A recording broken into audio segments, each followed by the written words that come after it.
Hello, it's another Wednesday night, another News Extra night, and I tell you, it's real extra as usual, of course. Security, they say, is everybody's business, and it's about time everybody realizes that. As governors of the North Central Zone have realized it. That is to tell you that security tops the agenda on today's outing. Now, China is trending in the news globally, but for the wrong reasons, of course. The most populous nation in the world is at the heart of a new virus. We'll tell you about it and other health issues. And of course, the threat of the China virus will stop us from updating you on the business environment, the changing phase of the crocodile town in the northwest part of the country, and the eco-currency.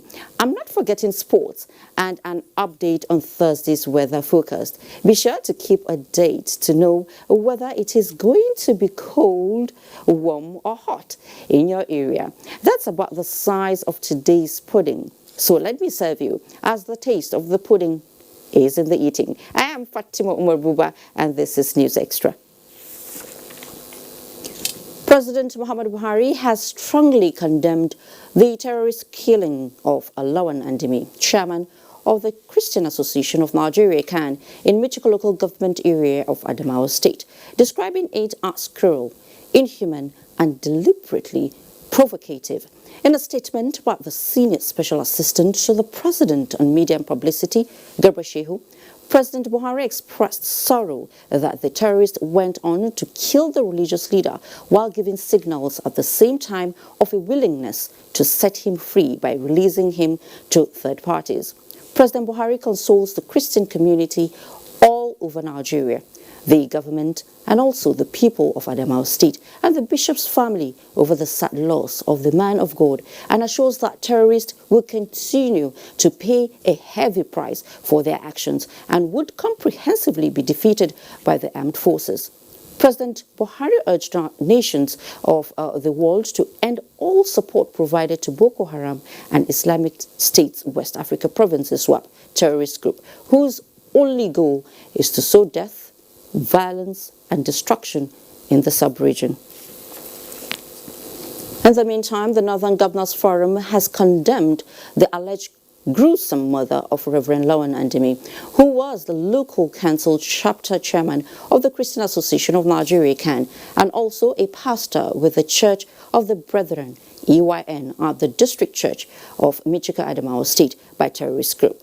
In a statement, Chairman of the Northern Governors Forum and Plateau State Governor Simon Lalong described the act as yet another sad tale of the inhuman activities of the terrorist group, which is bent on unleashing sorrow in the hearts of Nigerians. While commiserating with the family of the late clergyman, the church and people of Adamawa State, Lalong urged them not to allow the ugly incident affect their faith in God and love for humanity, as the death of the late clergyman cannot be a catalyst for hatred among Nigerians who are disgusted by the cruelty of the terrorist organizations. He said the Northern Governors Forum remains united in their support for security agencies to continue to rise up to not only terrorist groups, but all forms of criminality that seeks to divide the country along ethnic, religious, or political lines.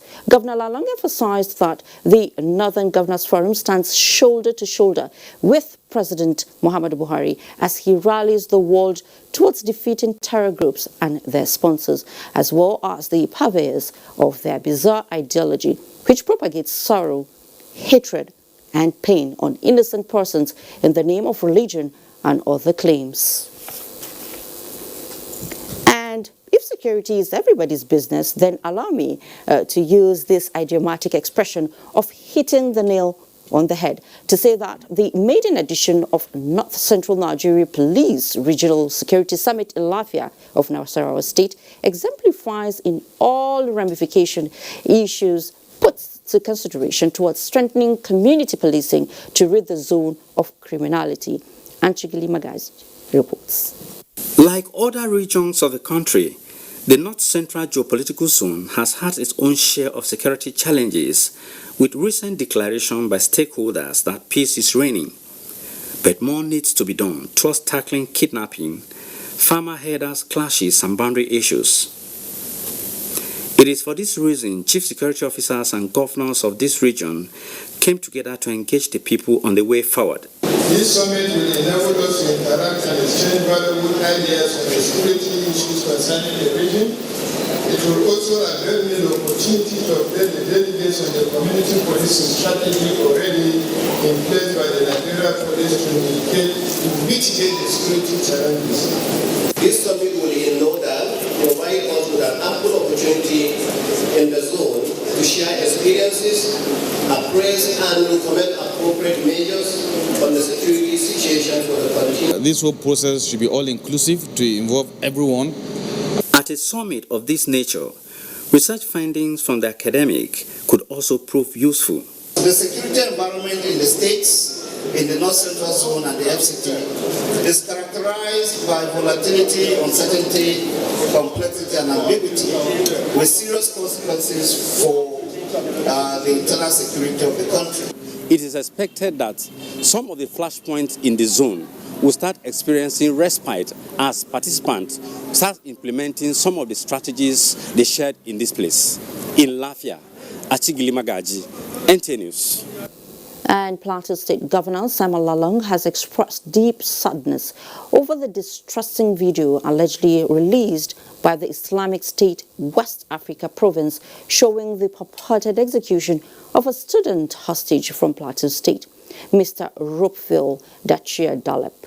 Outraged over the alleged murder of Dachia, a 22-year-old student of biology education in University of Maiduguri, who was said to have been abducted on Thursday, January 9th, 2020, near the Borno State capital. Governor Lalong described the heinous act as one that is aimed at provoking sentiments and leading to perceived hatred for people based on religion and origin.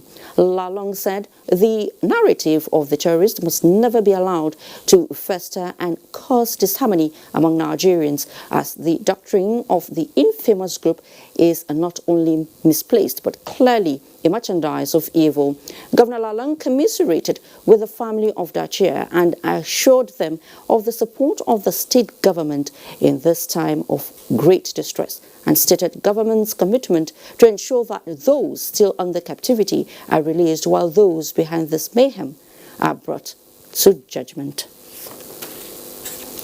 Now, hosting critical air assets, the 407 Air Combat Training Group Kainji is a strategic hub for training of NAF technicians for the maintenance of these assets. Correspondent Najatu Tijani reports on some of these activities during an operational inspection by the Chief of the Air Staff. Ready for takeoff. That's the sound of an Alpha Jet engine being tested on what is called a test bench after undergoing periodic depot maintenance at the 407 Air Combat Training Group, Kainji. Several air assets, including the Alpha Jet, are undergoing the necessary overhaul after reaching the limit of flying hours required for PDM to test the integrity of all components of the aircraft system. And the engine is good to go. They have fixed it. It's good to go, and we are going to mount it on our aircraft. This additional value has made it possible for us to now look at other engines in order to see how we can reactivate them and bring them back into flying status. Recall that the Alpha Jet has also had an avionics upgrade to enhance performance. This is the standard which Nigerian Air Force technicians are fully on ground to maintain. The process previously done abroad is now done here at the Air Combat Training Group, Kainji. They are also fully licensed to test the Lazak C6 engine used for the Alpha Jet, which is at the forefront of ongoing counterinsurgency operations in the Northeast. In addition to inspecting the PDM, the Chief of the Air Staff also inspected other projects for the welfare of personnel at the 407 Air Combat Training Group, critical to national security.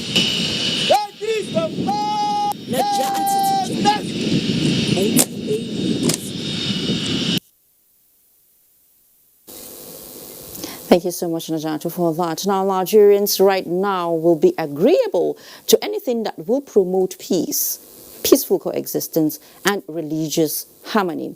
Well, the Interfaith Dialogue Forum for Peace wants the federal government to establish a Ministry of Dialogue and Reconciliation to build on the gains recorded in fostering a country free from religious crisis. This is a fallout of the forum's third annual General Assembly and Peace Conference in Abuja. Kelvin Ebunai has the details. The dominant theme in the discussions is that those who hide under the banner of religion to cause crisis are simply criminals and must be treated as such. Understanding this fact, the discussants say, will help Nigerians to forge a common front against religious crisis and work for peace. Already, there are various policy instruments for peace and reconciliation in the country. How to translate these instruments into a concrete program of action is what the forum believes a ministry can fast-track. And it is very easy for the rich Muslims and the rich Christians to get together as friends and then divide the poor Muslims and the poor Christians so that they can continue to fight. The problem of religious practice in Nigeria, we must admit, is the failure of genuine acceptance and mutual respect by the adherents of our two main religions. We have partnered with the African Union, creating a unique advisory mechanism for religious leaders to voice their concerns and opinion about priorities of the African Union policymakers. The speakers also want the government to tackle the challenges of unemployment, poverty and illiteracy, which have no religious coloration and are the biggest threats to peace.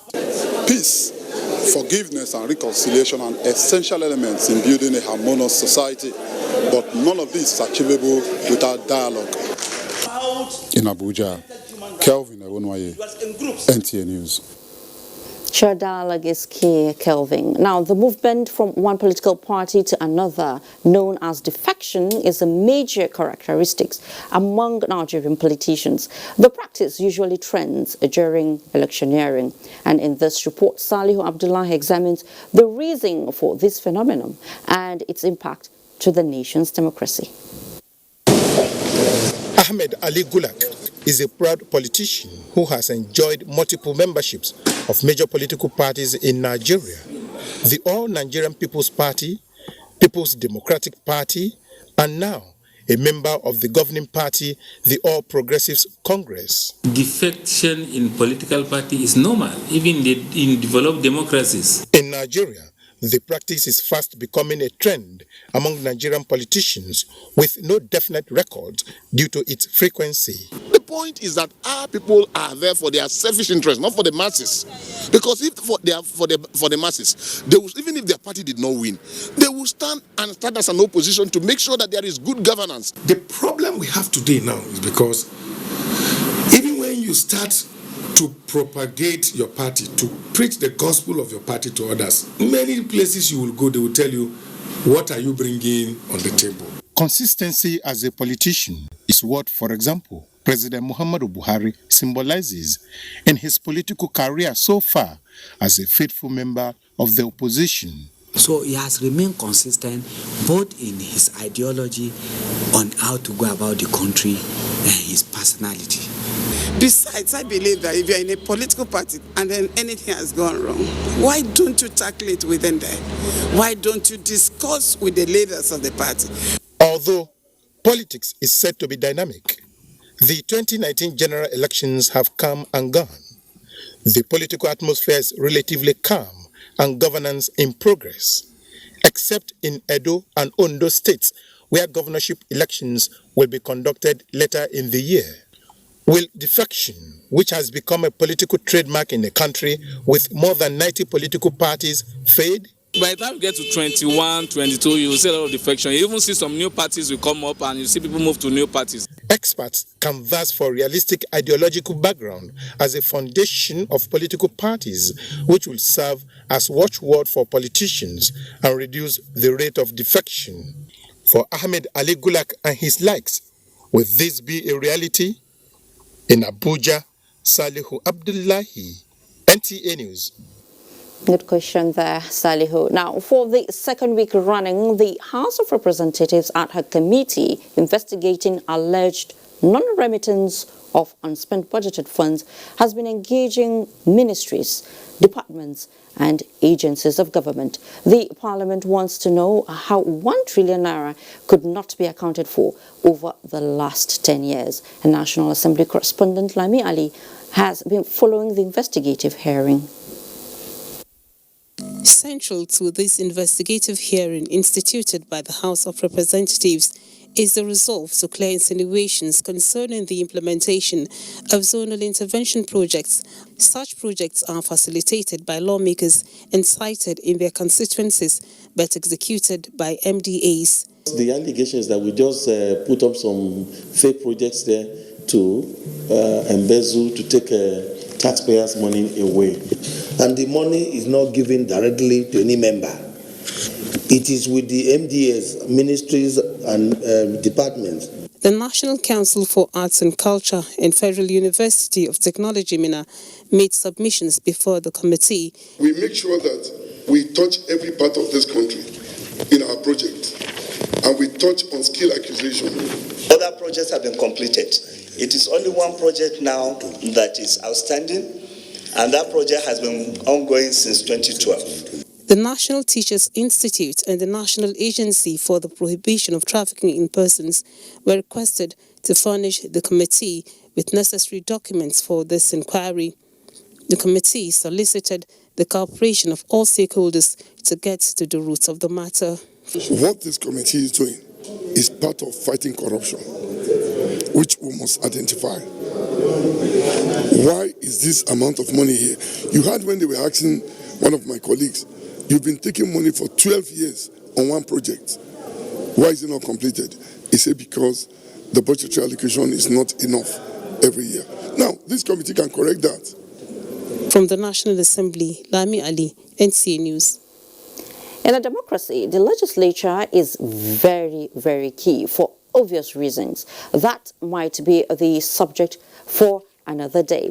But for today, let's look at the efforts of the training arm of the legislature, the National Institute for Legislative and Democratic Studies, NILS, to give the younger ones knowledge of the least understood arm of government. Bebwe will tell us more on the annual quiz competition designed to improve legislative knowledge in these young ones. Which government agency has the constitutional powers to register and deregister political parties in Nigeria? A. Federal Character Commission. B. Independent National Electoral Commission. C. Independent Nigerian Electoral Commission. D. National Identity Management Commission. B. Final answer. B is correct. This is how public and private schools in the FCT have been slogging it out annually at the annual quiz competitions organized by NEEDS. The 2020 edition, which is the 5th, was held in 8 centers across the FCT, with at least 10 schools participating in each. At this center, GSS Jabi came first, with GSS Piakasa and Ladela schools coming first and second runners-up, while GSS Gwarimpa came first with Olunmawu School, Wuse 2, and GSS Garuki coming first and second runners-up at GSS Jabi Center. This is not our first time, this is actually our 12th time. The one in the National Assembly, I can promise myself I will try by all means to hold that cup there. I actually came here for the first prize, for the first position, but unfortunately it's not this year.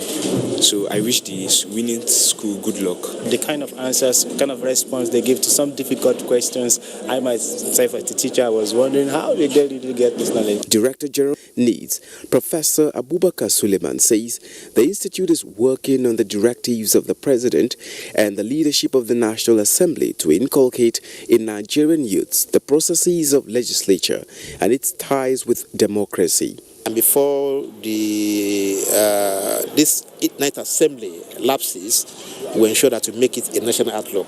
It's a contribution, modest contribution of mentoring our younger ones.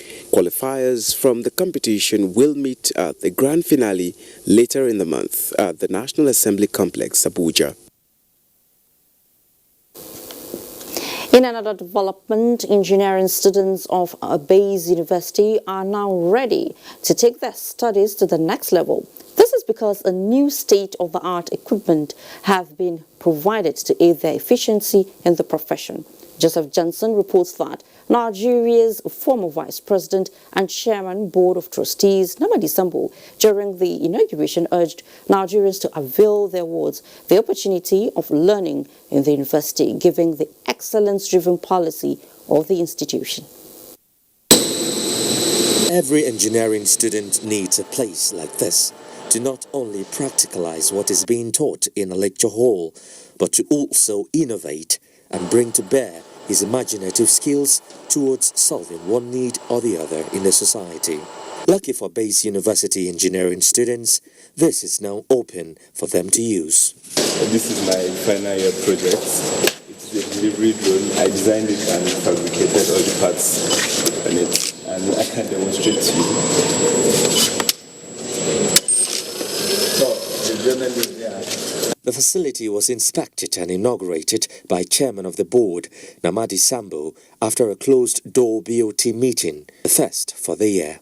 I've seen today that we have a world-class engineering equipment for the benefit of our students in various sectors of engineering: electrical, mechanical, oil and gas, electronics, IT engineering, communication. This is very impressive, and I want to say to Nigerians that Bayes University today is the best university for your child to study engineering in Nigeria. From now on, with this facility, you don't need to send any child out of Nigeria. We have the full facility, we have the personnel, and this is a great thing. Delivery, installation, and commissioning of this wave of engineering and environmental sciences equipment for Bayes University means yet a major milestone. We've taken the university to a level that is, I believe, next to none in Nigeria at present, because of the breadth and the currency of what we have, and the opportunity for first-class training for students, and equally importantly, for collaboration with industry. With this, Bayes University hopes that knowledge will be gained and shared, even as the board plans to also build a teaching hospital to cater for the medical needs of Nigerians and learning experience of its students. Joseph Johnson, NTA News. To a bit on security now, the Assistant Inspector General of Police Zone 2 has paraded some suspects behind the alleged disappearance and subsequent murder of a high-profile businessman, Ignatius Adunukwe, in Lagos. Joseph Moses brings us up to speed on the level of investigations. Ignatius, who was into estate development, was contacted by the suspected killer, Daniel Ibeji, for a transaction to the tune of 900 million naira. Mr. Ignatius left for a meeting with Daniel on the 1st of December 2019, which was the last day he spent on earth, as Daniel and his 3 other conspirators forced him to sign the property document and later snuffed life out of him in a gruesome manner. His remains was packed in a bag dumped in a bush behind the hotel, as later discovered by police investigations. It was the address, the advert on the board, yes, in this property. It wasn't an online thing. So I think the security of the house now called him that someone is interested, and that was how he ordered the person to give me his contact. Then we talked. So his visit to Lagos, to Abuja, we met, then he came to Lagos. It was in Lagos the gruesome attitude took place. The late Ignatius Adunukwe never had a premonition of the lurking danger ahead of him. He drove himself to the point of death. The 4 suspects had confessed to committing the crime. Asked what prompted him, that is the principal suspect, to be heartless.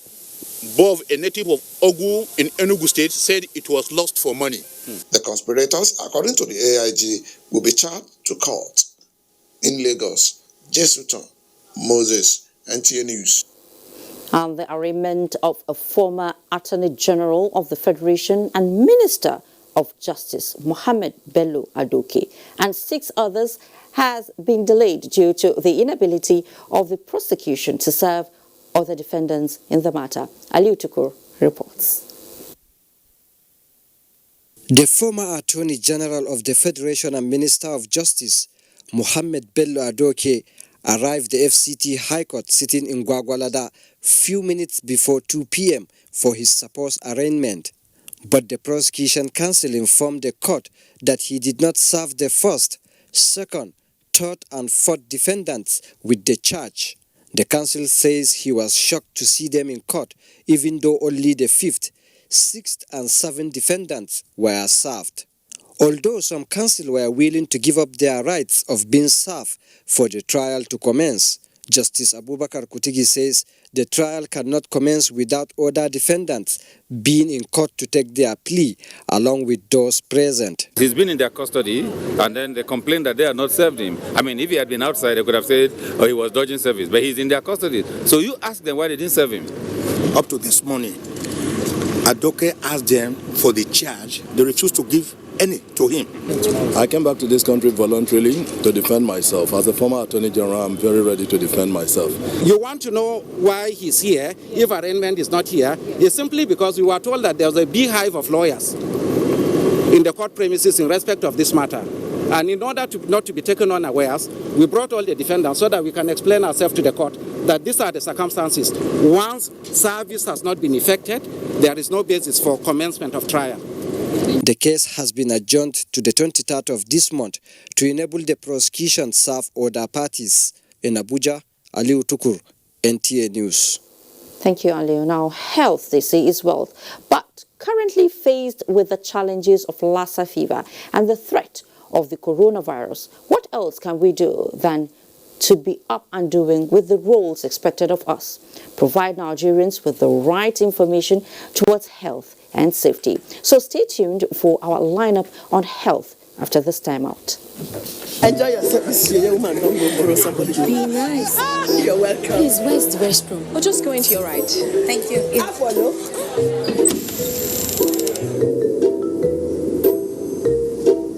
Mommy, it's me.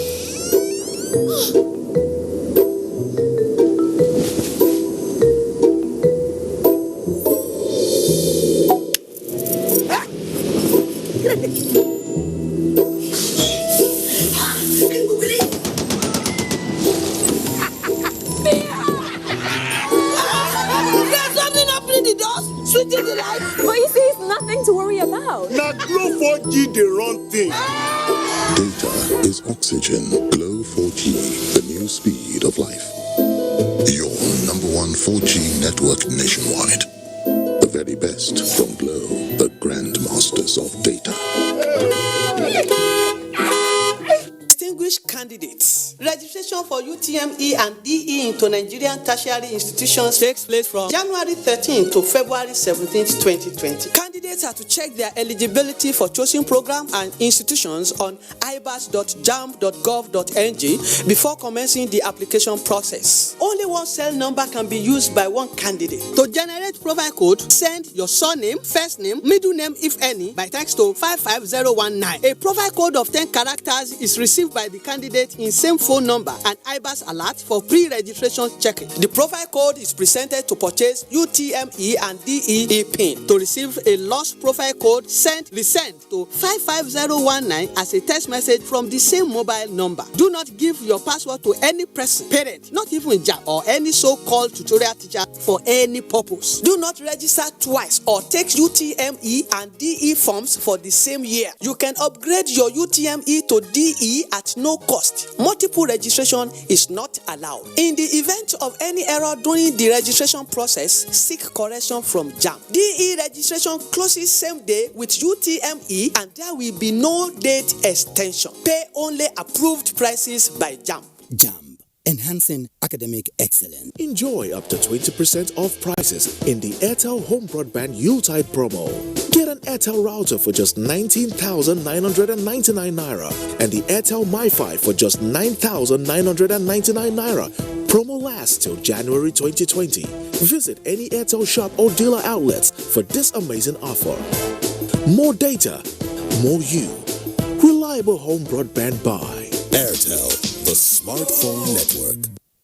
Admiralty University of Nigeria, ADUN, founded by the Nigerian Navy in partnership with international educators, is admitting students now. ADUN is open to all, and those who did not select ADUN on their JAMB can also apply. ADUN offers degrees in emerging fields including cybersecurity, forensic science, software engineering, as well as regular programs. Exchange programs allowing students to complete part of some degree programs at partner universities overseas. Industry skills to make its graduates globally competitive. Apply online now at www.adun.edu.ng. Email admissions@adun.edu.ng. Admiralty University of Nigeria. Excellence in education. This is beautiful.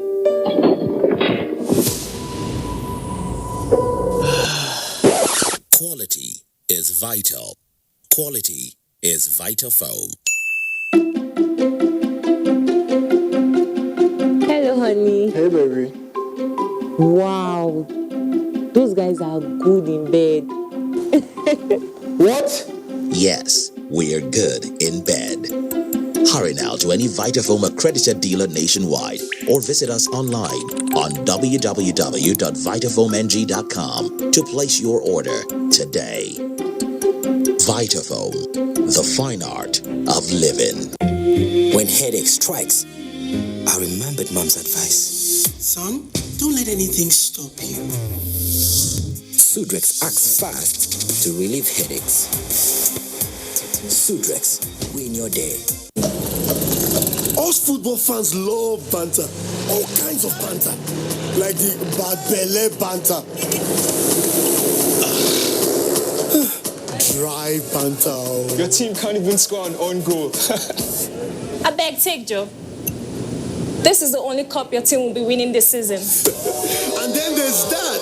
Better banter. Whatever the banter. Banter better with Coca-Cola. The official soft drink partner of the English Premier League.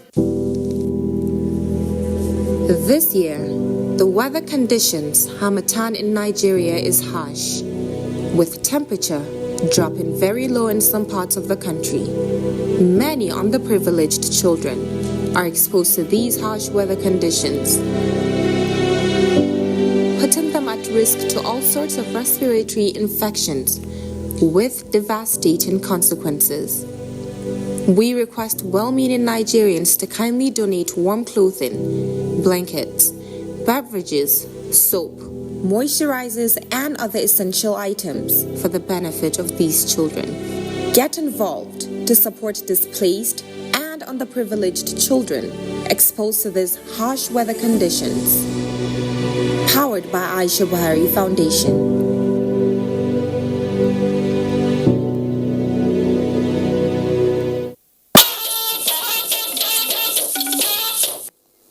Good to have you back on News Extra. Now, the new coronavirus found in China called Wuhan pneumonia or virus has become a thing of concern as it has reportedly spread to countries like Japan and North Korea, and it is fast spreading to other parts of the world. In view of the fact that Nigerians are highly mobile people, and as you are aware that diseases know no borders, the question that readily comes to mind is how prepared is Nigeria towards ensuring that the coronavirus does not spread to its shores? What precautionary measures exist in that regard? And remember Ebola? Well, Basi Ita Ikpan was out to get answers to this, and this was what she brought back. Men around the world have always struggled to stop the spread of viral diseases, from the deadly swine flu, which struck the globe in 2009, to ongoing attempts to stem the tide of Ebola in West Africa, and the coronavirus, called Wuhan pneumonia that is currently wreaking havoc in China. The virus was first identified in the central Chinese city of Wuhan. It is said to have infected more than 300 persons and has spread to at least 4 other countries. More worrisome is the fact that China's National Health Commission has confirmed that the Wuhan coronavirus can be passed from human to human, putting even the medical staff and other caregivers at risk. What are the things Nigerians should know about this virus? Of course, to get more answers, we had to visit the Nigerian Center for Disease Control, where we met with the Director General. Coronavirus has same symptoms as cold-causing viruses and can be transmitted by touching an infected person's hand or face, or by touching things such as doorknobs that infected persons have touched. The Nigerian government is not leaving anything to chance at ensuring that the disease does not spread to the country. I have with me the Director, Port Health Services, to give us an update of what the federal government has on ground. As you can see, we have the thermal scanners, so you can actually walk through without knowing you're being screened, or you're being screened on the camera. Furthermore, we carry out what we call visual observation to look out for passengers who show signs of communicable diseases. So when that happens, we step them aside, we ask them to step aside, we take further information, the travel history, and if it fits the case definition, then we escalate it and we activate the protocols and they get taken to a designated health facility for further management. Some people who spoke with NTA News said it was time for Nigerians to imbibe health-seeking behaviors, wash their hands, and imbibe good hygiene more than ever. Just stay healthy. Just stay healthy. Stay healthy. Your environment clean. Your house, your environment. Make sure. Don't wait for Abuja environmental people to come over. Take care of you. You can take care of the environment. Make sure things are in order. Basi Taikbang, NTA News. Meanwhile, the Federal Airports Authority of Nigeria, FAN, has advised passengers and other airport users to comply with all quarantine procedures at the nation's airports in an effort to protect passengers from the epidemic ravaging some countries and to prevent the spread of such communicable diseases into Nigeria. The alert is as a result of a deadly virus known as coronavirus, which broke out in China and has since killed 6 people, with over 400 others already infected. The virus is highly communicable and has already spread to border countries like Japan, Thailand, and South Korea.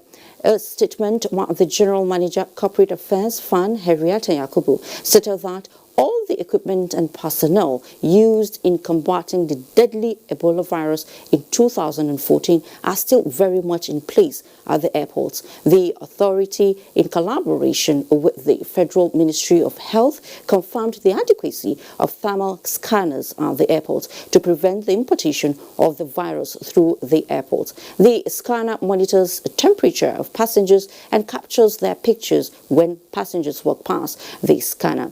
It registers their temperature, and if too high, they are pulled aside for observation.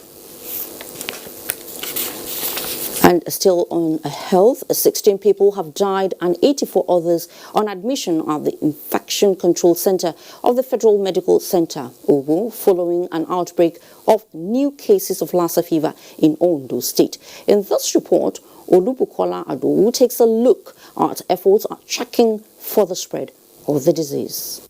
This is the Infection Control Center at the Federal Medical Center of Ondo State, which is one of the 5 treatment and management centers for Lassa fever in Nigeria. Though the situation here looks very quiet, but the attention of government, health workers, and other caregivers are focused on the center as a result of the outbreak of the devastating disease that has already claimed lives. The hospital management here at the Federal Medical Center has confirmed that there are patients suffering from Lassa fever who are currently on admission at the Infection Control Ward. As at the last count, 84 cases have been recorded from 1st January this year. So far, we are following up 671 contacts. And we are not able to follow up all of them. This 671 contacts is contact of less than half just about half of the 84 cases. The state government confirmed that Lassa fever outbreak has been recorded in 4 local government councils and that personnel are being mobilized to curtail the spread of the disease. You to have a duty to keep your environment clean. Your dump sites now should not be within the city. Try and find a way to move it further away.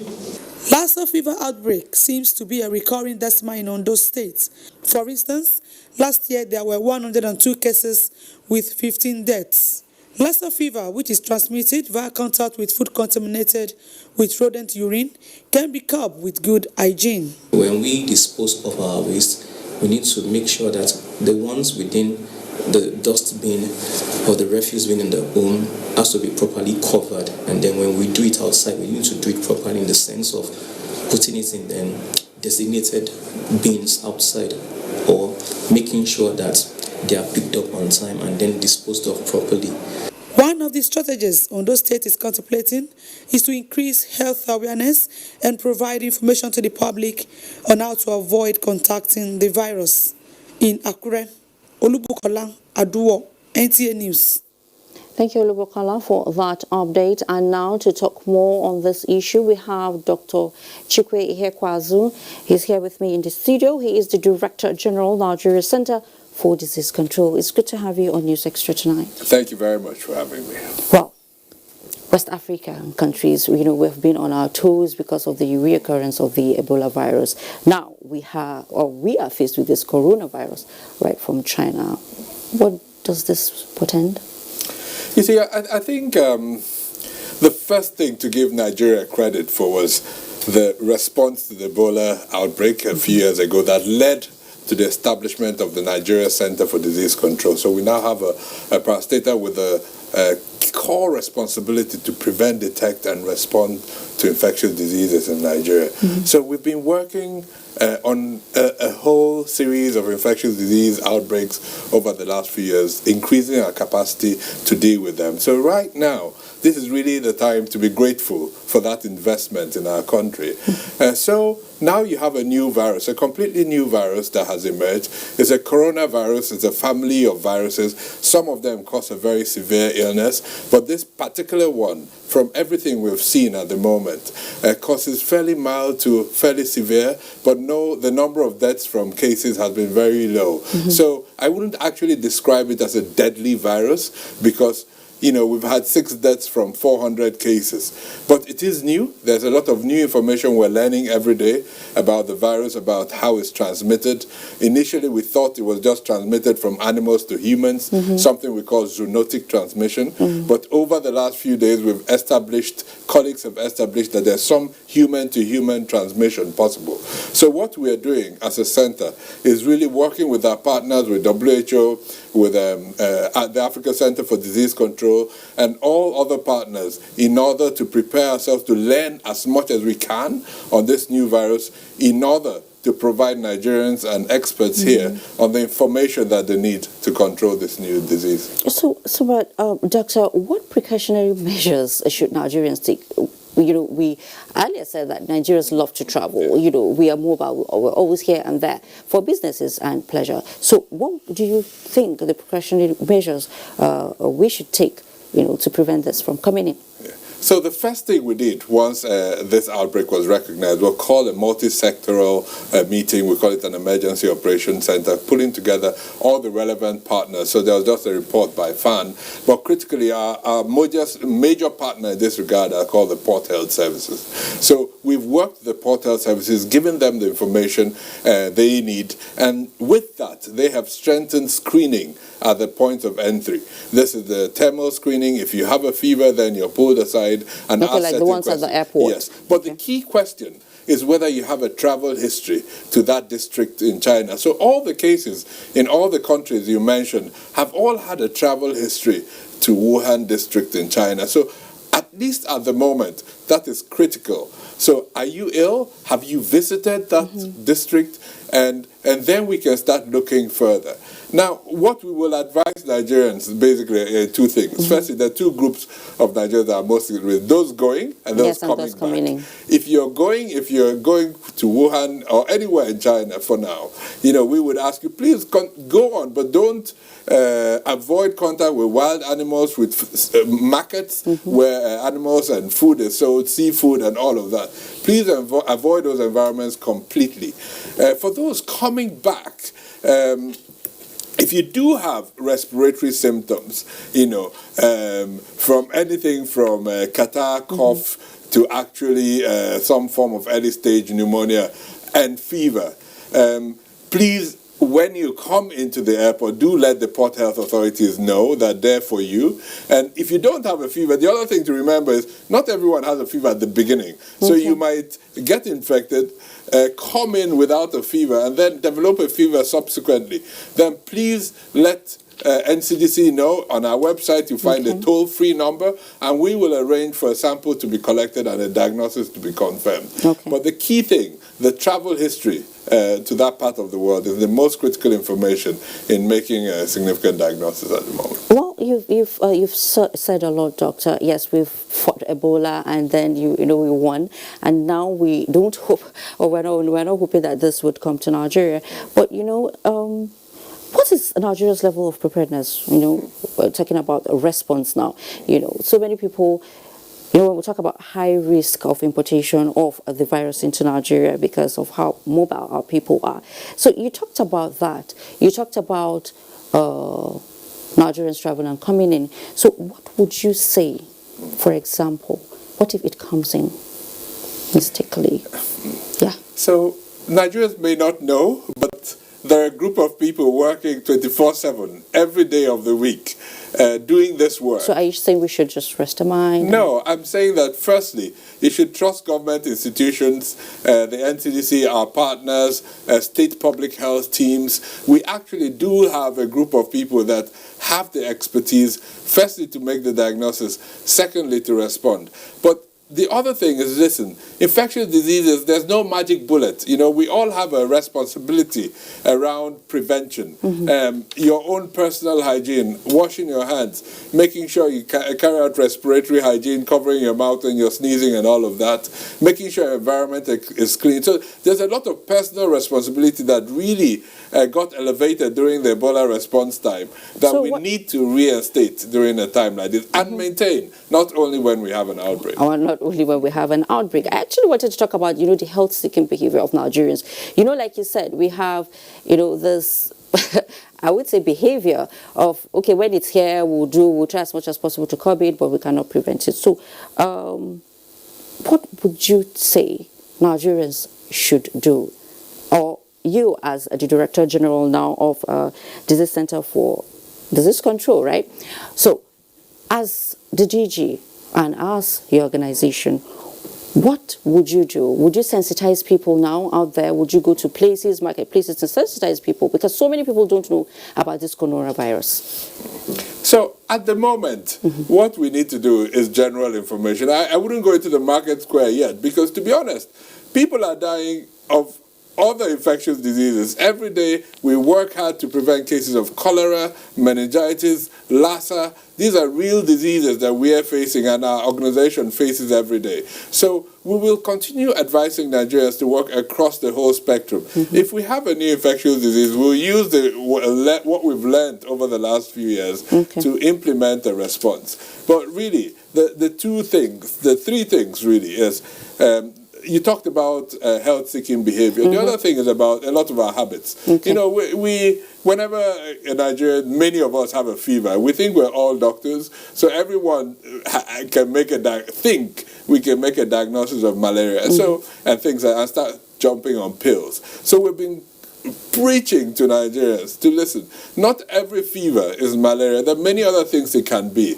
And we have the test to make that diagnosis, but you have to give us the opportunity to do so by testing before you treat. And that way, we can say, okay, is this malaria? And then go ahead and treat for it. If it's not, then we start looking for one of those other causes of fever and manage that. So there's a lot we need to do collectively as a society to reduce the spread of infectious diseases.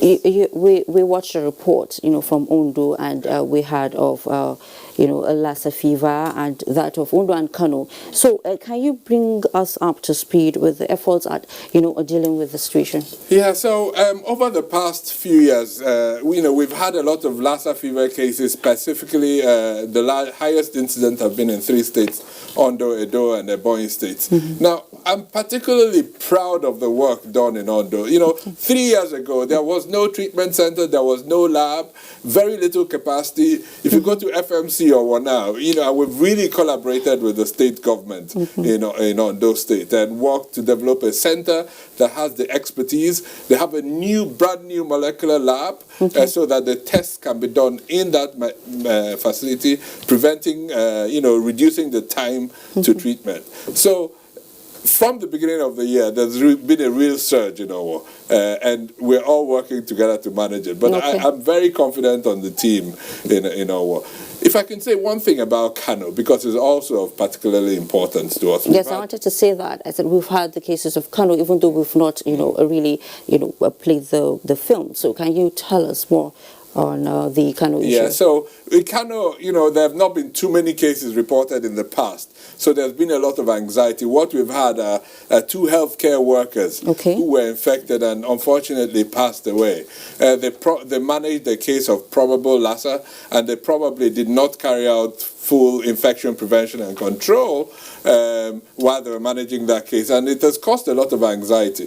And now we already have a team in Kano supporting the Aminu Kano Teaching Hospital, and we're working with the state team. We've provided prophylaxis for all the healthcare workers and tried to reassure them and reduce the anxiety. But the key thing about that Kano thing is it's something we have to all learn.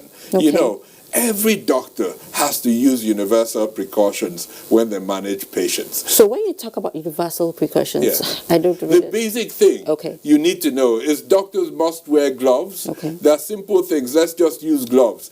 Nobody comes in with Lassa fever written on their face. The patients that come into a hospital could as well be malaria, it could be influenza, it could be Lassa. And Lassa is really transmissible from person to person if you don't use gloves. So this is really an appeal to all our healthcare workers in Nigeria, especially now. Please, if you ever took a risk of not doing that, do it. And please, as Nigerians, as citizens, we must insist that our doctors use gloves. Don't be shy to ask. I know we live in a hierarchical society, but please, everyone must have the confidence to insist that their doctors and nurses put on gloves when they're examining you. Thank you so much, Dr. Chukwe Ihekwazu. It's really good to have you on News Extra, and that was a very interesting and educative one, I must say. He is the Director General, Nigeria Center for Disease Control. Now, most people appreciate the saying, health is wealth, only when they are ill, apparently. The Lagos State Governor does not have to fall ill or let his people fall ill to know. He is stepping up to enhance healthcare delivery in the state. Victoria Olabode reports that there is a remarkable increase in the budgetary allocation to the health sector this year, and stakeholders are happy about the development. After all, health is wealth. Wealth. And the wealth of any society is determined by the state of health of its working population. Having realized this, the state government, under the administration of Governor Babajide Sanwo-Olu, put various health initiatives in place to ensure healthy lives for Lagos residents. Our prevention strategy, we're building a more robust health infrastructure, primary health care, so that we can achieve the universal health coverage to try and retard the movement of our healthcare professionals abroad. That means that we need to pay attention to their training, to the environment in which they work, to their welfare packages and to their remuneration.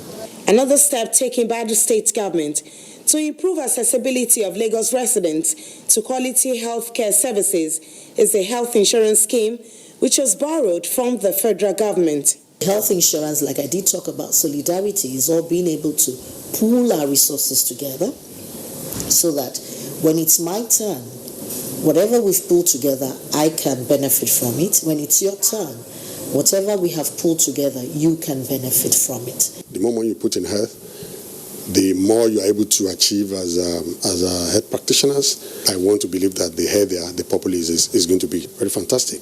Some residents of Lagos enumerate the challenges they face in government health facilities and how health insurance scheme and how improved remuneration of workers in the state health sector will enhance healthcare delivery in the state. Government can at least ease that area by employing more staff and then delegate duties.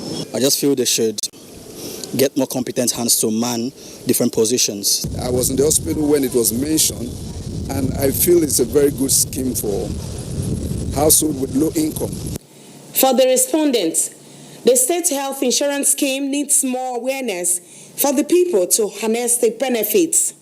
With a population of over 20 million people, qualitative healthcare in Lagos State has been a challenge. However, with a remarkable increase in budgetary allocation in Lagos State this year, residents will be able to expect better healthcare services. In Lagos, Victoria Olabode, NTA News. Thank you, Vicky. When News Extra returns, you will get to find out about an agricultural produce that makes a town in Kebbi State thick with all its health benefits and economic viability. I tell you, my cooking is never complete without that vegetable. Please stay with us. When headache strikes, I remembered Mom's advice. Son, don't let anything stop you. Sudrex acts fast to relieve headaches. Sudrex, win your day.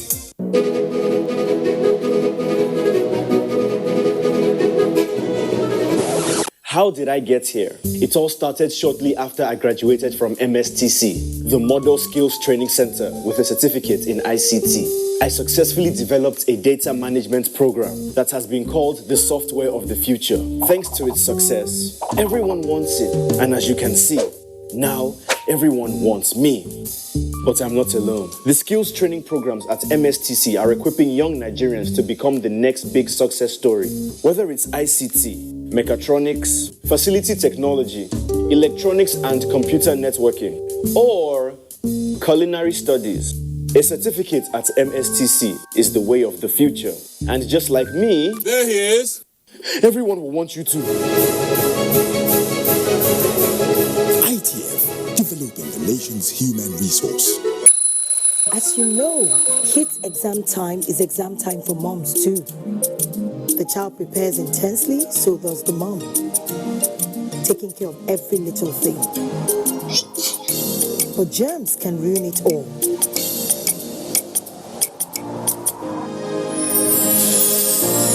What if he falls ill on his exam day?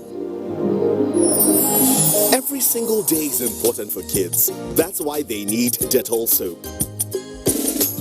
It protects from up to 100 illness-causing germs.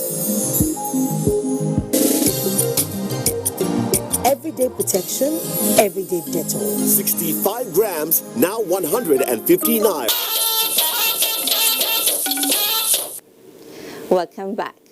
It is now time for us to join Abolade Salami in Lagos for briefs on happenings in the business world. Abolade, it's really, really good to see you. Same here, Fatima. It's good to see you again. Addressing fundamental issues limiting the smooth operation of free trade and economic integration among African sub-regions should be on the front burner of policymakers as against the adoption of a common currency.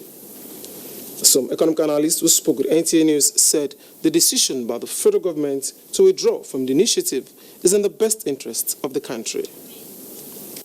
The decision reached by some Franco countries under the aegis of West African Economic and Monetary Union to adopt a new common currency as against CFA this year did not all go well with the Anglophone countries, which Nigeria is a member. The need for the West African sub-region to urgently resolve issues bordering on convergence criteria, trade relations and economic integration analysts emphasized remains crucial to any other policy. That's what you call the convergence criteria, among which the countries within the currency zone must have single-digit inflation. How many countries in the sub-region have single-digit inflation?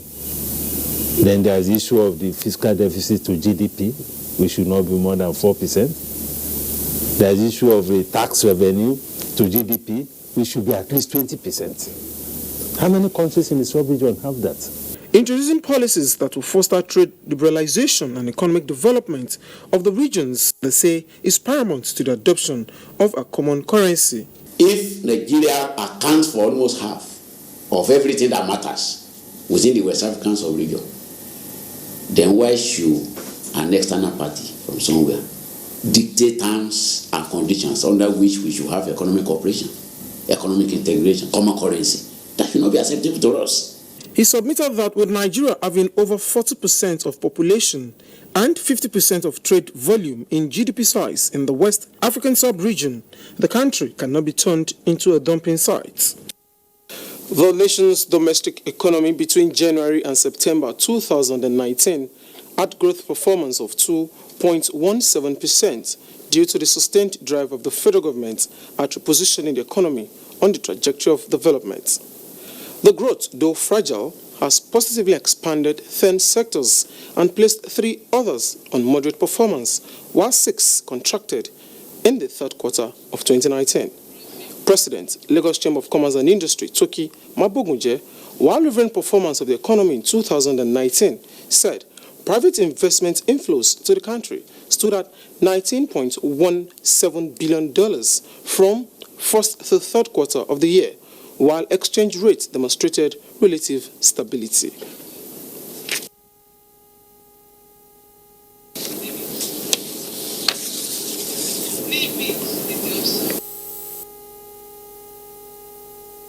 We have improved on ease of doing business. When I look back over the space of 20 years, where we are now is not where we were in year 2000. But needless to say, there's always more that can be done. We're talking about improving infrastructure. We're talking about more consistent government policies. We're talking about a better framework around monetary policies. These are many of the things that can be done to address these issues. Appreciating efforts of the federal government in pursuing a more developed economy in the year 2020, called on the government to focus more on infrastructure development with a view to encourage more foreign direct investments. And now let's talk a bit of equities. The bull could not pull its weight at the close of stocks midweek, thereby depreciating by 0.02%. Here are details of today's trading. Trading of stocks nosedived into the red territory as the market recorded sell-off of big cap securities and profits taken by investors. Volume of shares traded stood at 315 million, valued at 3.6 billion naira, which exchanged hands in 4,392 deals, with an all-share index of 29,458.21 basis points, and a market capitalization of 15.1 trillion naira. Boa Cement, UBA, and UBN had a good outing, while on the flip side, Julius Berger, Flour Mill, and Nascon declined in figures.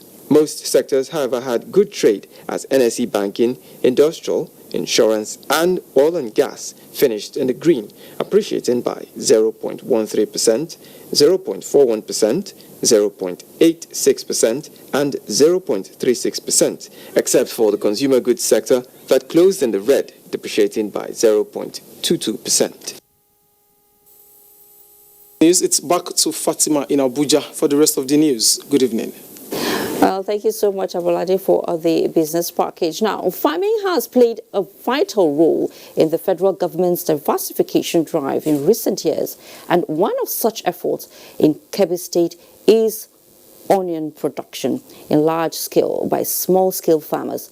Abdullahi Umar was at Aleru Onion Market in Kebbi State and reports that onion farms and marketing can make a significant impact on the revenue generation drive of government. Aleru, a town in Kebbi State, largely derives its popularity from the onion business activities. It is known as a major onion producing and marketing town within the country and beyond. For a newcomer to Aleru, it is simple to identify the predominant occupation of the people of the community, as youth and elders of the town are seen engaging on various onion value chains, which has prevented people of the area from youth restiveness. The Aleru onion market is said to be the biggest, not only in the northwest, but in the entire country.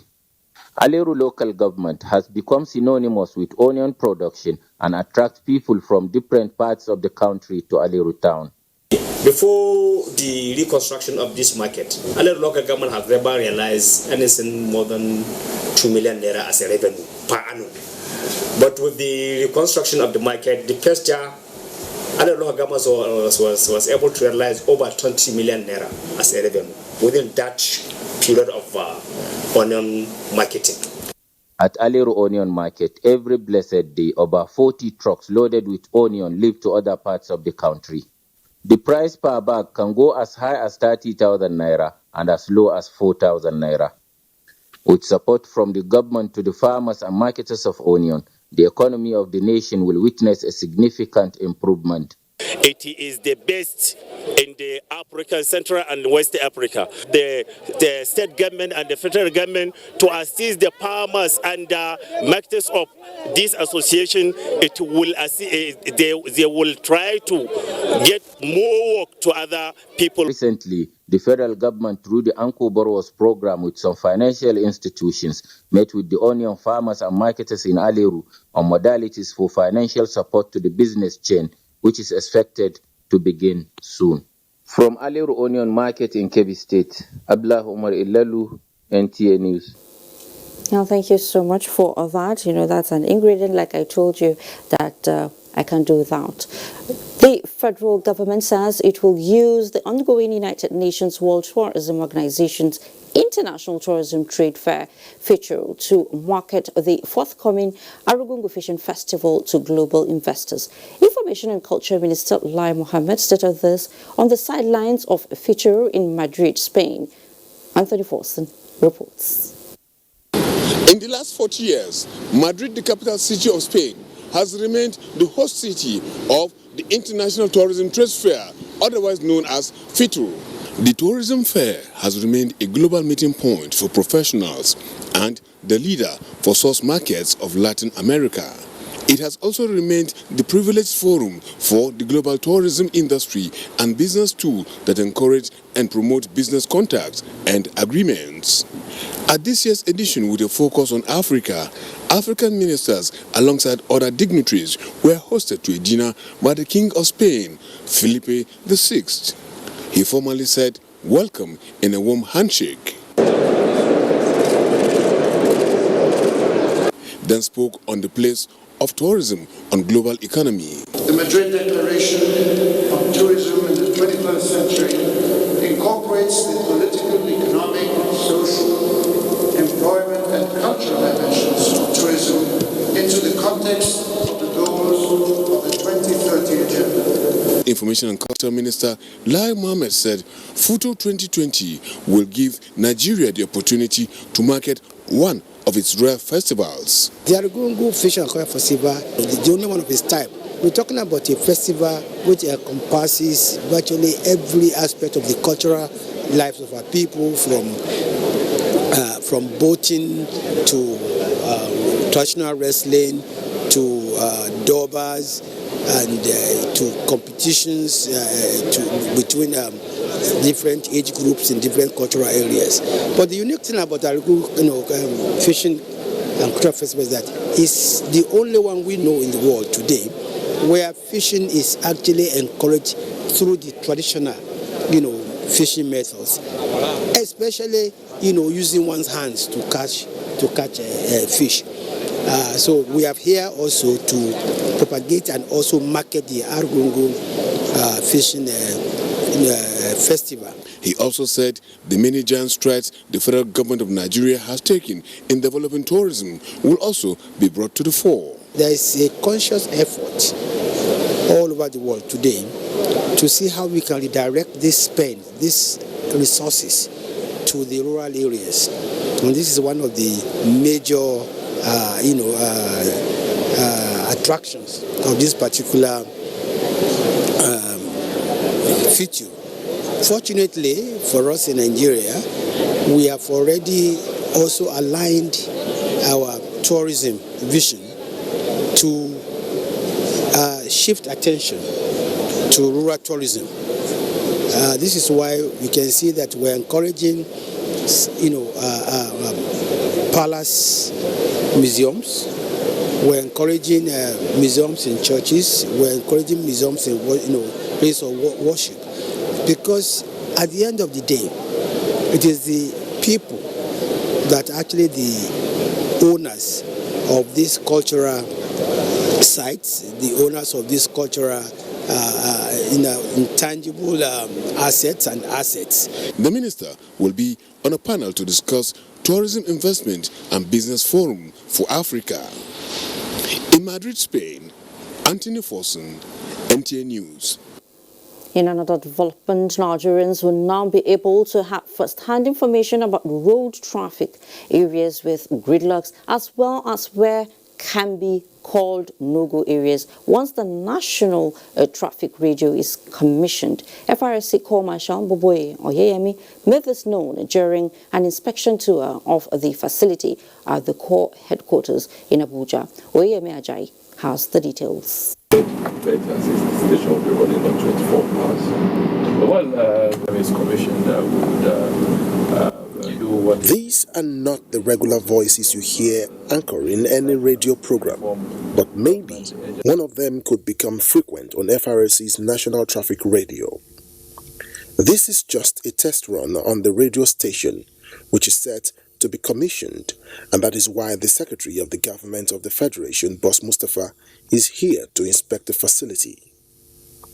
The establishment of the radio station becomes necessary in order to create more awareness on road traffic crashes, and the SGF is of course gladdened by this initiative. People should get to know that the fatalities we have from road crashes are extremely high. It's competing with all other indices, probably much higher than what we think, because they don't get all the reports. So there is a lot of advocacy work that needs to be done, educating the public on the ethics of road use, ensuring that your vehicle is properly serviced. This year we want to lay emphasis more on enforcement and education and enlightenment, because with that I think we're going to get the desired results. Statistics reveal that road traffic crashes comes 8th in terms of global fatalities ranking. In 2018, World Health Organization puts road traffic deaths at 1.35 million, with the figure rising by the day. Records from Nigeria road crashes indicate that this contributes immensely to the global figure, and so it becomes pertinent for drastic action against the problem, which the Corps is trying to achieve through adequate awareness. In Abuja, Oyeyemi Ajayi, NTA News. Good news there from Oyeyemi Ajayi. Now, so far so good. And as you know, good governance manifests in so many ways, including infrastructural development. So when we come back from the break we're about to take now, you will get to see the changing face of Kaduna and the concerted effort that is fast changing the story of the second Niger Bridge.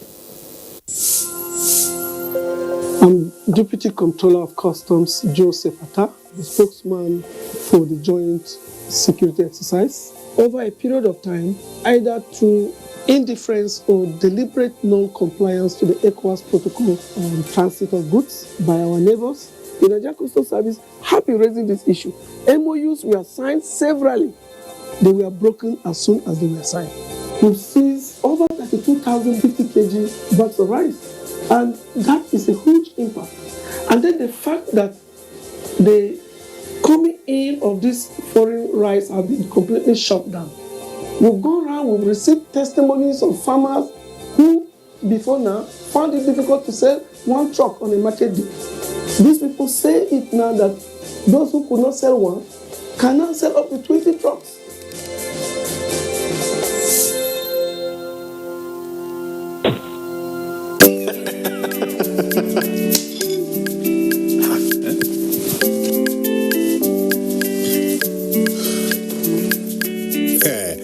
channel where you watch just now don't waka, no panic. Can you no panic? You go do it by yourself like ABC. Oh yeah, press the menu button on top your remote. Scroll up and down till you see Information Central. Then press OK. Press OK. Check the signal strength and quality. If the signal strength and quality pass 70, make you press the exit button, go back.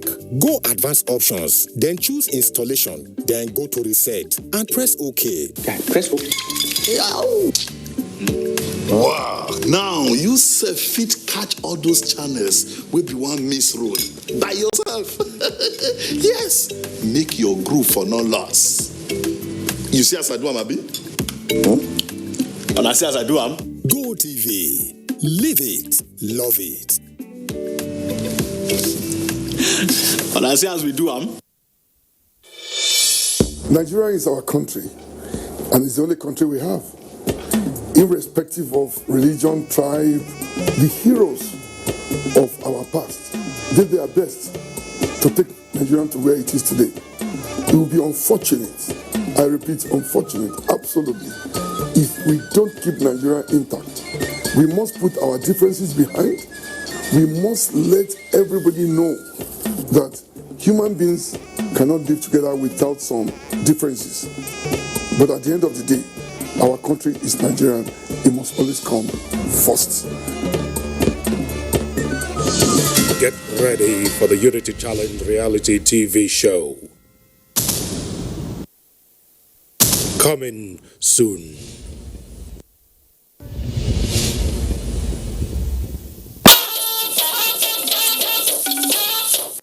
Thanks for staying. Kaduna, the administrative nerve center of the defunct Northern Nigeria, is going through a facelift of a lifetime and fast evolving into a mega city. Abdullahi Mohammed takes a look at the old and new Kaduna. The impression of the central city of Kaduna to many may revolve around its architectural wonders of the 60s and 70s, which dot one of its most vibrant highways, the Ahmadu Bello Way. If you are one of those in that school of thought, then this story will open your eyes to the new realities unfolding in the Croc City, as Kaduna is fondly called. What greets you in every corner of the city today is a massive overhaul of the road network that links the defunct administrative center of northern Nigeria. This development may be hurtful to some at the moment, but it's an amazing development to these children whose only barrier was their school fence. The building blocks of some iconic structures like the Durbar Hotel and a bit of Ranchers Beach Stadium have gone under the hammers and graders, all in the process of a metamorphosis to a mega city. But that is not where the real face of the new Kaduna surfaces. It lies a few minutes' drive across the river Kaduna to the west side of the city, and it is known as the Millennium City. On thousands of hectares of land spring up various kinds of housing projects meant for the high and low. Suppliers of building materials work against all odds to cash in, while the scavengers have a field day on the remains of the stumbling blocks, digging up precious metals. This may at the end turn out to be likened to Manhattan in New York City or the Silicon Valley, where dreams are fulfilled. In contrast to that, Adamu Suleiman of Kakura village sees this development shattering his dreams. He said the projects have encroached into his grazing and farmland, leaving him and other families in the village confused. We want government to help relocate us to another place to build houses. Adamu may remain confused at the moment, but developers at the new Kaduna are certain of their payback. And what the eyes can see unfolding as a result of these developments is the difference made in the lives of many. The multiplier effect of this development can only be imagined. Activities in one corner of the city is just a tip of the iceberg in measuring the impact. Many hands have been taken off the street, and the impact in Naira and Kobo can only be told in another story. In Kaduna, Abdullah Muhammad, NTA News. You said it all, Abdullah Mohammed. I can't wait to see Kaduna when it's done. Now, reality on ground has shown that the much-desired Second Niger Bridge is no longer a dream, as appreciable level of work has been put into the project. Like they say, seeing is believing. So, Ekene Ndulwe visited the project site, and here is his report. The piers are almost completed and incremental launching of the bridge deck is going on in earnest. It is basically a beehive of activities here at the Asaba end of the Second Niger Bridge. With metal and concrete works moving simultaneously at the project site, the bridge is gradually taking shape. Of note is the completion of the Okwamakom Bridge, which is one of the secondary bridges at the Asaba end of the project. Dredging, casting and sand filling works were all visible as the project supervisor assured us that work will continue unhindered as a result of the availability of funds. At the Onitsha end of the project, cantilever balance works have already commenced for the construction of the bridge deck. The Second Niger Bridge, which has the completion date of February 2022, is designed to ease traffic on the already existing Niger Bridge and also open up the rural communities along its right-of-way. Oh, this project is one of its kind. There have not been any project like this. Everybody who is sensible must like this project. The job is going successful.